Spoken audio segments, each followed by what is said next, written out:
So today, this morning, we're going to have a look at terrain data. Quite a big subject, and I've been going through since 64-bit platforms come along with MapInfo Pro Advanced. I've been playing loads with terrain data. So in doing so, I thought I'd share what I've learned in looking at Ordnance Survey data, Environment Agency data, that it's free. Some of the Ordnance Survey data isn't free, and I'll point that out. But bags of it, absolutely tons. If you could weigh it,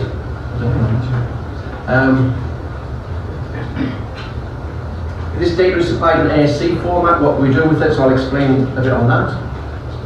What do we do with that? I mean, there's all sorts of functions. You go to the ribbons these days, and there's all these functions: import, merge, convert. Which one do I choose?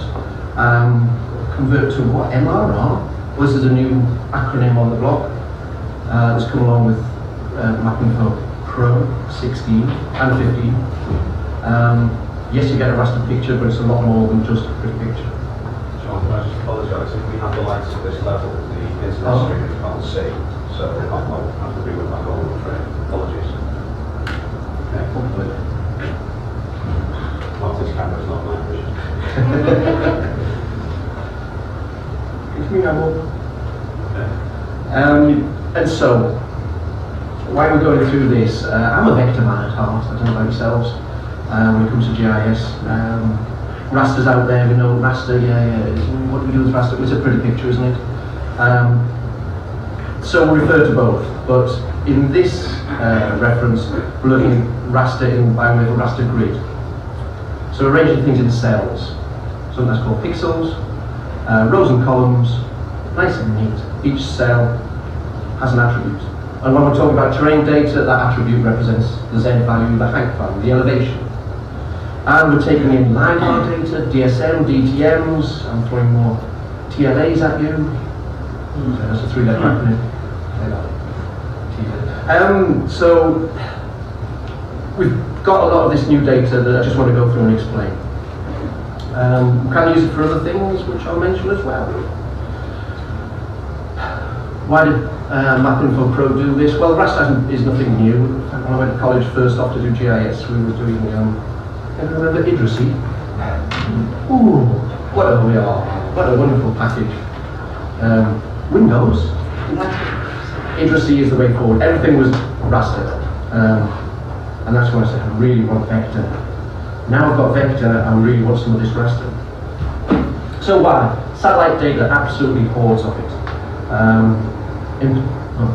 The figures keep going up all the time, but roughly 100 new satellites going up in the next year. Some of them called small sats or cube sats. Anybody's following Elon Musk and his conquering of space, never mind the Tesla motor car, although he did have a spectacular, did you see a spectacular at Cape Canaveral last month? Kaboom! Yeah, it didn't get off the ground, and it's just got how many billions of dollars went up there, but you know what? Next week he's putting up another 10 CubeSats. So satellite data is coming on stream all the time, and of course, anybody travelling on Tuesday morning through floats? I don't think I should have gone through that puddle. Tuesday morning, it was about 2 foot deep, lapped by Lady Barrow Reservoir. Close to the edge. Unfortunately, flooding is happening a bit too often these days.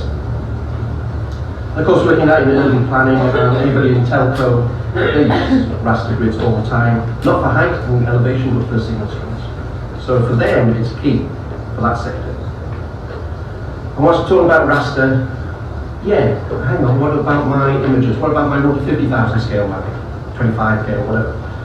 We normally refer to that as imagery. So on the far side, and there we've got aerial photography, we've got raster mapping, whereby each cell isn't a value. Well, it is actually, it's a colour. And that colour is represented by values, normally RGB. You see the 3 numbers there, red, green, blue. So actually there's quite a lot of data behind each cell. In terrain terms, we're looking at a continuous element. So we're looking at continuous graduation of elevation.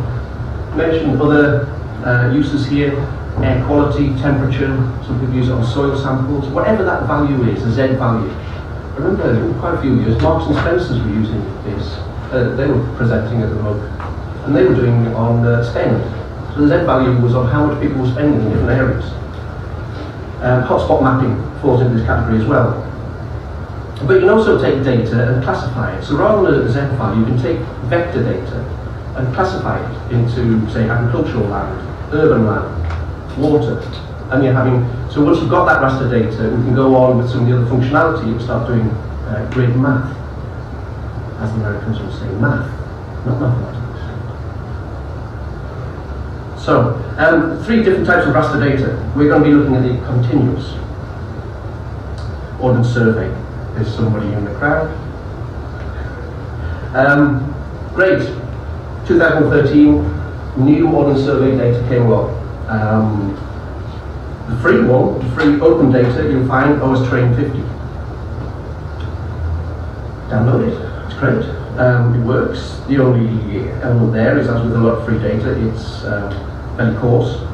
The 50 indicates that those pixels, those cells, are 50 meters in size. So it's pretty rough, but it's a good backdrop. You can use it as a, tone it down, do your transparency, have it as a backdrop to your rest of your mapping, lay that on top. Supplied in ASCE format and GML. Yeah, GML for the contours, spot heights. So you've also got contours there at 10 meter vertical intervals, and some spot heights where there aren't any contours, just to fill in. Also at the same time, if anybody remembers the landform, the panorama and profile, those were old products, and Ordnance Survey recognised this needed updating. And as much as our terrain hasn't actually updated so much, the processes of determining that terrain have improved an awful lot. So whenever you see the word premium against Ordnance Survey data, it means you've got to pay for it. Obviously if you're in the PSMA, actually it's not in the PSMA, so you do have to pay for it. That said, a local authority area doesn't cost that much. It's not, that word premium is a little bit, not quite. It doesn't cost a lot, but 5 meter spacing now, much greater resolution. The contours are 5 meter spacing. These are supplied with 5 kilometer tiles. You choose how much you want.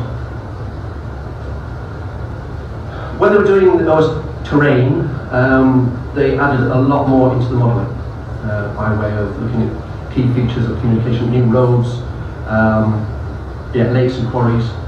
They also made sure under the Flood and Water Management Act of 2010 that all of the large bodies of water were modelled correctly, i.e. were flat. If you look at some of the older data, lakes weren't always flat. Not good for modelling, but they've improved in that area as well. So yeah, it looks like that. Good representation, good amount of detail, very good. You can get a hold of it for your area. We can supply. I'm not supposed to sell. Overlay it with all of your vector data. It's a good backdrop. You get in some of the hill shading. Very nice. But if you go back to open data, you can certainly pick out of your grid 100 kilometre square and download it. So, how much data? I was trained 50, let's look at that 10 by 10 kilometre tiles. That equates to 8,500 tiles.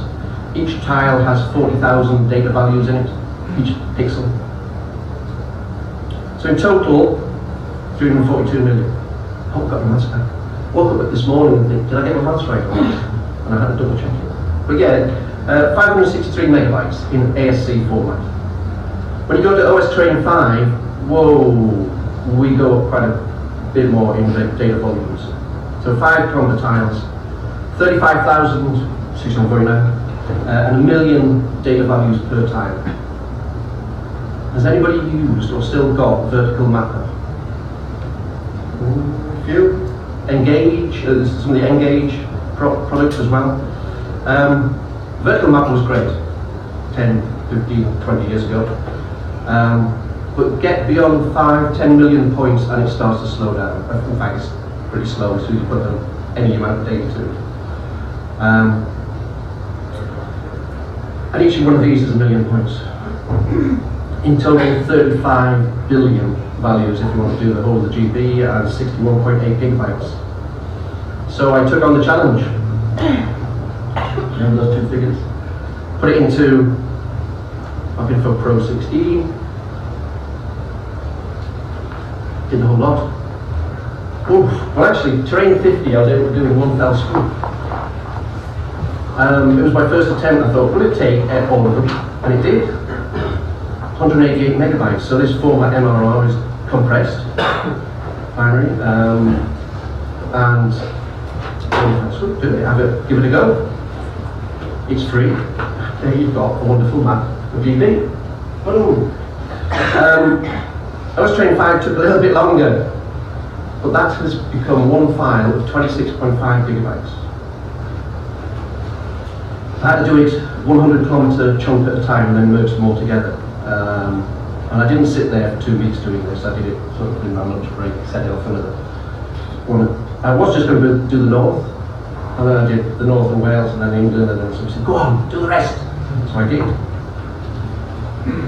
So what have we learned out of this process? Okay, oh, just a few more images. You start seeing now the difference on the 10K and the 5K tiles, just get a bit more detail, but also look, the hill shading is a little bit more precise. And as we get in closer, that's when we see fuzzy or details. There's another setting in MapInfo Pro, by the way. If you turn on, if you've got enhanced rendering, you will get this sort of image where it doesn't look so blocky. If you turn it off, you will see defined pixels. I prefer the enhanced rendering on. So Environment Agency LiDAR. Thanks, we haven't got anybody from Environment Agency, but they have forwarded quite a bit of information for me. I said I was doing this, and so they piled a load on that I've been going through. Odd that the image they've given me is England and Wales. I asked them about that, said, oh yes, but the other ones are only England, and the Environment Agency is England only.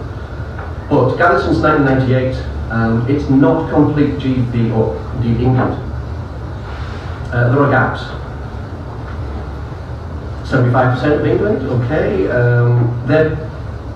It costs quite a bit to do these LiDAR surveys, so we'll see as we get into this where they are covered and how much each of the different resolutions cover. But their focus on this is floodplains, that's their bag. So you will see that the floodplains are pretty well covered. Middle of the Peak District, nothing. It's a peak one, it doesn't age, yes. Not their concern. I thought I might have done all the coast, but not quite. They are building on this, they're still flying. It keeps being added to. But at the moment, or as in a month ago, this is how much they've got. And just in the last couple of years, 11,000 square kilometres have been added. So, fair amount. Where do you get it from? Go to gov.uk, look at location, announcement. It was only last year, and if anybody's been trying to download it, that's probably the worst bit about it. It takes longer to download than it does. There are other ways. It's some of the, if anybody's been to data.uk and gone around in circles, yes, I think we've all been going around in circles trying to find the data that we want. But when you do get there, there's a nice map interface. Choose where you want, and below it does fill with a lot of the download options that you've got, the different formats, the different resolutions that you've got. But you can't download in bulk. It's one at a time. So what they put up, 11 terabytes of data are up there. MP3 songs, and I don't think I could listen to 2.75 million songs. I don't have enough life left. But anyway, there's a lot of data up there. They refer to composite LiDAR, DTM and DSMs went live last year, so it's been up there a while now. There's tiled LiDAR, it's slightly different. We'll come on to that. What I haven't done, and my next task, is to have a look at the point cloud data that they've also put up there. They've got some aerial photography. I haven't looked at that yet, so don't ask me questions about it. Thank you. Let's move on. But the composite LiDAR, they have been, like I said earlier, they've been flying this since 1998. Some of it overlaps, so what they've done is put it together, and some of it is from different epochs. But what they have done is in merging these, they've put them together to give seamless layers rather than bits of data. There is more information on how they've resolved some of the height differences between those models as well. They do some feathering in places, so if you see some stepping of data, it's probably because it's been taken at different years. And they've done their best to sort of like feather, so it's not a big step. But just be wary of the accuracy and no, it's good data, but there are issues with all of this over the years that they are different surveys. So 4 different resolutions. If you look at 50 and 5 metre resolutions, modern survey, whoa, 2 metre, 1 metre, 50 centimetre and 25 centimetre resolution. That's 10 inches in opening. A point for every 10 inches, a value. Well, that's a lot of data, but that's really great. We get some good results at the other end as well. Tile data, historic data sets, so you can get individual tiles from some of these historic. I haven't, I've just gone straight for the composites.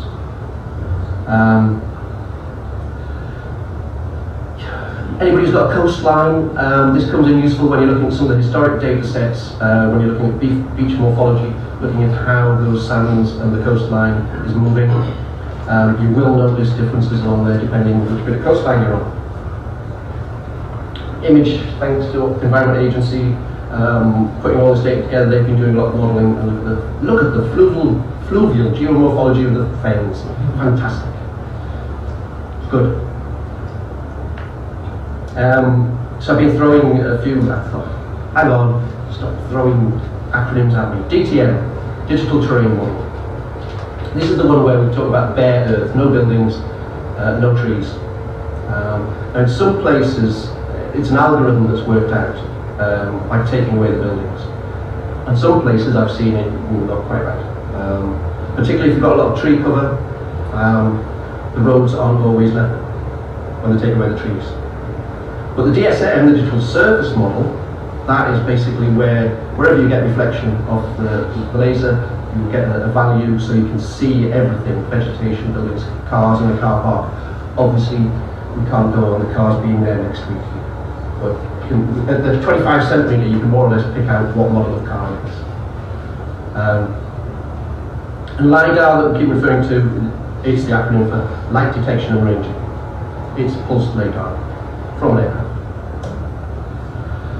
So the other thing, all this data is coming in ASCII raster file format. You'll see the extension ASCE. Yeah, it's been around donkey's years, and there's a format to it. In the old days, we used to have XYZ. We just used to have 3 columns, XYZ, great. What ASCE has the advantage of is that you don't get XYs for every value, you just get the Zs. You get one value of X and Y in the lower left, normally.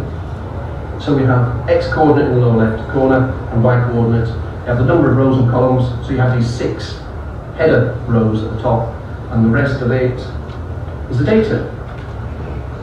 Obviously this goes on for 4,000 rows and 4,000 columns that way.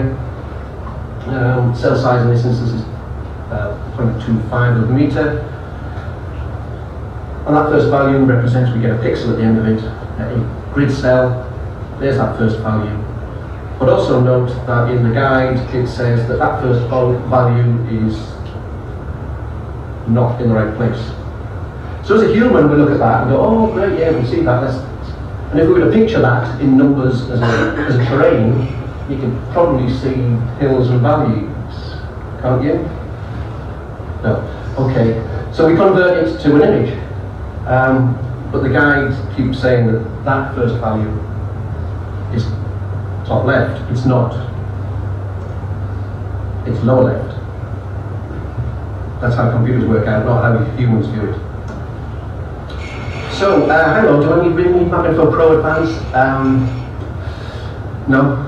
You can actually open that up in MapInfo Pro itself, and in own 32-bit, you can open that up. ASCE, file open, type, grid image, ASCE is there, already supported. Open it up, you will get that image. Great. The law of sod now comes into play, and Sod's law says that wherever you want it is on the joined format sheets. Of course it is. So if you open up 4 map sheets of ASCE files, you can get that. Why? Because each tile has a different minimum and maximum range. And therefore, they're joined together, it's just the colouring is individual per tile. So we need to do something to that to make it more seamless. Various GISs do this in different ways, but well, hey, we've now got MapInfo Pro Advanced. Came out in version 15, 16, there's a few more features in there, but it's super good. I need to say more. It's great. Unless you've used something previously, you won't know how great it is, but it's great. I'm not trying to sell it to you, but I've just had a great time with it. That's what I'm getting across.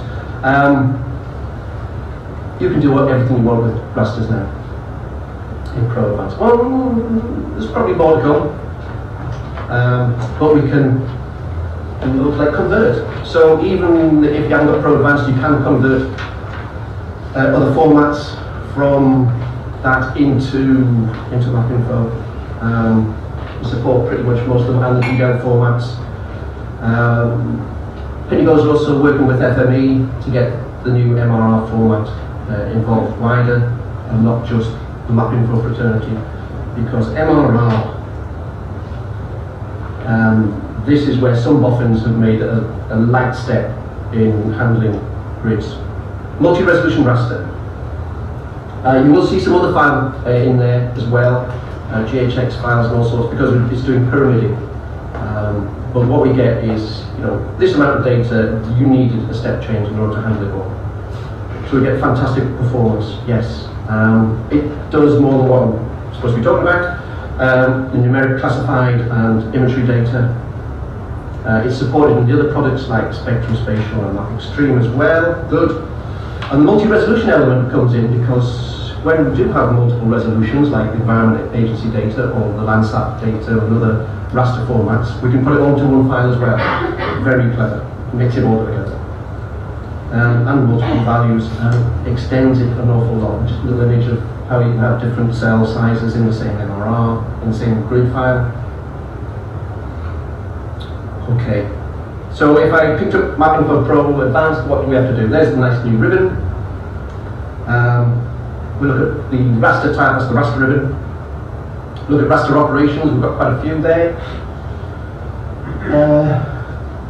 You could convert, but what I've done with all this is merge them all together. So we get rid of all the individual value, almost individual, so some of the many ASCE files. Choose merge, you get a panel, you choose your files, you don't have to open them, you just go to the Explorer tab far right there, and I selected 100 in this case. There are some other options that you've got of how you merge them together, and then choose what you're going to call the output and where to put it. And I need an external drive now because there's too much data. But and away it goes. I tried to catch the screenshot, so just before it finished, it still said 6 seconds. But normally, when I'm doing a lot more, it goes away and it does all that stuff. Or is that the inside of my head? It's one of the two. But the computer says, "Oh, here's my next new grid." Some of the other stuff did take a bit longer. Still not that long. Some of the merges, I think, took maybe 9 minutes, and the biggest one was about 18 minutes. We're still not talking overnight though. Set off at lunchtime and you're done. Go and have a coffee and you're done. I'm talking about the whole GB. You're looking at smaller areas. Once it's there, yes, I like that colouring, but at the touch of a button, you've got loads of different colour palettes, and you can come up with some very wacky colour schemes. That one I like, but do you know what? It also helps pick out some of the intricacies of the terrain as well. So depending on your terrain, choose a different colour scheme and see what you get. And it does it instantly, on the fly. So Environment Agency data, just a bit more on that. These 4 different resolutions. When you download it as a 10K tile, and when you unzip it, you'll find that, oh, I've got lots of 1 tiles, each of 1,000,000 points. So then you're faced with what am I going to do with all this data, different resolutions. Do you keep them separate? Do you merge them together? You can do. And if I merge them, what's the new grid going to have? Because you couldn't have them all at 25 centimetre, the new grid. So it'll interpolate in between. And what happens with overlapping? So there's a few issues you've got to think about. But when we say 25 centimetre being fantastic, it is, but that's the done value. It just costs a lot to fly this LiDAR data, and what you tend to see is strips of where it's been flown. So yes, in places this is only about 50 metres wide, but it's the river itself. High detail, great, but not a lot of it. If I add in the 50 centimetre, oh, that's a bit better, okay. Still not complete, but bigger picture. And this just is going to vary wherever you are. Can't say till you open it up and download it. And now you can see the sort of strips that are being flown. There's the 1 metre coverage and the 2 metre. So Peak District here, Sheffield's in the middle, going down Don Valley, into Rotherham, and down to Doncaster. So that's about 20 to 30 kilometres.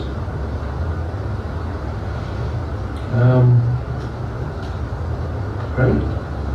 Of course, if we keep them separate, we've still got that issue of the 25 centimetres got a different minimum maximum, so the colour is different. So I merged it together and combined it into that. So now I can do my cross sections and my view sheds. All sorts. Once you've got it, you can do loads. So in order to construct that, you need MapInfo Pro Advanced.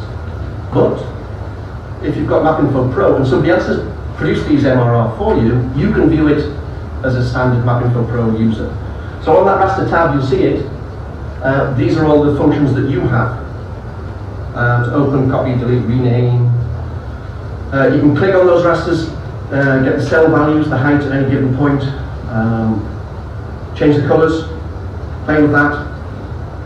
And you can convert individual tiles as well. So if you need to send it to somebody else who doesn't have MapInfo, you're able to convert it to a format that they can read. Another line at the end there, improve display performance on all rasters. So this is where definitely we've had a word of warning on support. You said it was going to be really quick, and it's not. Well, the first time you open rasters, your raster mapping, your open survey data, it will take a time, because what it's doing is writing some extra files. Watch as MapInfo writes extra files. You'll have an issue if all your mapping is on a read-only drive. Because it's read-only, it can't write the files, and so we're recommending that if you do keep your own survey data on a read-only drive, say a network drive, then do this somewhere else on your hard drive and copy the files up. Is that okay? If you have access to your network drive and IT will let you. Because otherwise it will just happen. Pinbows know about it. But yeah, these new files are, the other aspect, they're about half as big as the TIFF files. So all of a sudden you're taking up another 50% storage. Not a great issue these days, storage, but just beware. Once it's done, you should notice that you can open up the raster mapping a lot quicker. Not just grids, but everything raster is improved. Great. So once you've got that grid, you can do lots more advanced. You can do hotspotting with Pro Advanced. You can take, if you do have other surveys, not just regular grids, you can interpolate between them and create grids from XYZ. So lots of other things for another day to play with. Oh, there's also in version 16 you've got interactive cross sections. You can play with that a little bit, and line of sights. You can also do volume calculations now in 16. Maybe do that. It's great anyway. So in summary, you can now handle you can now handle lots and lots of data. It really is dependent on storage. When we first got this, all this data, I know Peter Bones were going around, Tom was showing off Denmark, 8 gigabyte file, great. Ooh, grid envy comes into play. Oh, right. So Denmark had an 8 gig file, and then mine's 26.5 gig.